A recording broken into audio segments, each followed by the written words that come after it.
So, today is Holocaust Remembrance Day. I don't think a lot of people, when I hear people scream about Trump, he's a Nazi. I'm like, no, he's not.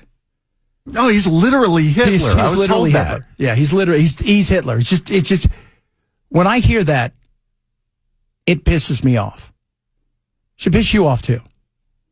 You don't have to like Trump. I always tell people, if you don't like Trump, I got no problem with that. You don't have to like Trump. You can hate him without minimizing the Holocaust. Absolutely. And every time you say something about the Holocaust or Trump being a Nazi or Hitler, this is a Fourth Reich. Here comes Trump. Every time I hear that, do you even understand what that's all about? Do you even understand what those people went through? Most people don't. So one of my best friends growing up, Ray. What's up, Ray? Anyway, watches once in a while. Uber progressive, by the way. Love him to death. His grandma and grandpa. His grandma and grandpa. I remember when we were kids, because my dad had tattoos all over, right? Like they were, and I'm talking, we're like Charlie's age, 6, 7, 8. And so seeing tattoos on anybody was no big deal. Their tattoos were different though, because their tattoos were numbers.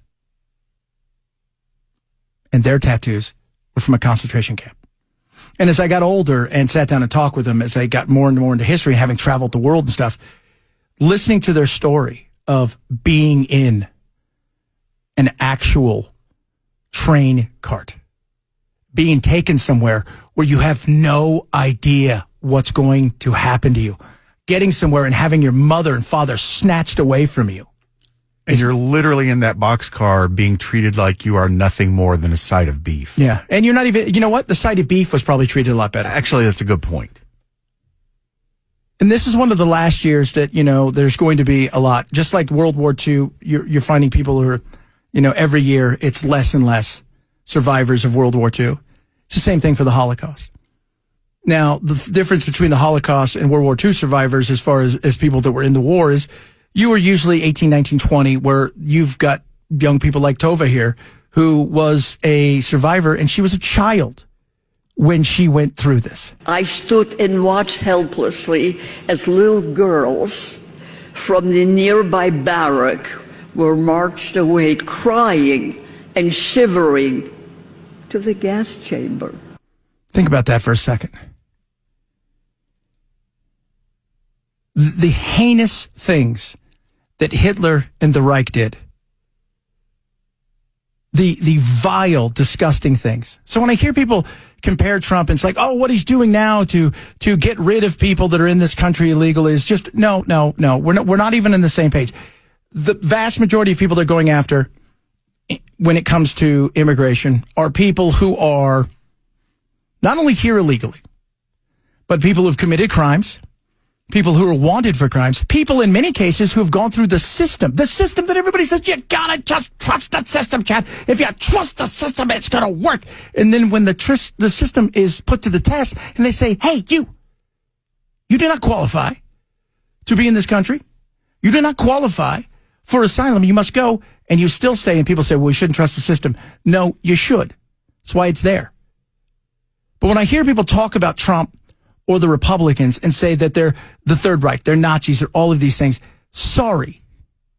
You don't understand what it was like. None of us understand what it was like. We all of us, must reawaken our collective conscience to transform this violence, anger, hatred, and malignancy that has so powerfully gripped our society. She's right. And I know people say, well, look at Trump, the things that Trump says. No, Trump is very American. There's nothing wrong with loving your country. There's zero wrong with loving your country. You should absolutely love your country. Somehow loving your country along the way, especially in the West, has become this thing where you're a nationalist, where you hate everybody and everything. You don't. Is Trump saying, hey, we should round them all up? No, he's demonizing. Just settle down. Settle down. And you know it and I know it. And if you're out there and you're listening to this and you're on the left side of the aisle, you know that the rhetoric he talks about is just, no, it does not echo anything close to that. It doesn't. And you know it. And every time you say something, every time you say he's a Nazi, every time you say he's just like Adolf Hitler, and right, he's like Adolf, and you look over in the vice president, he's Goebbels, all right, and you look over here, and this guy is, no, it's not. It's not. You diminish that. You diminish the people and what they went through. I thought that we all have to die. That it was normal. If you're a Jewish child, you have to die. That it was normal. To think that as a child, that it's normal. She was the same age as my daughter. I couldn't even fathom being taken away from her, put into a shower, and waiting. Because they had heard what was going on. So they knew what was happening. Just when. Not if, but when. So you had Auschwitz and you had Birkenau. One was the work camp, the other was the death camp. And you knew, though. Wasn't if, but when. But 80 years ago today, the Russians liberated. And it is a reminder that when we use certain language about this person's like that or this person's like this, let's really think about it for a second on what we're comparing them to.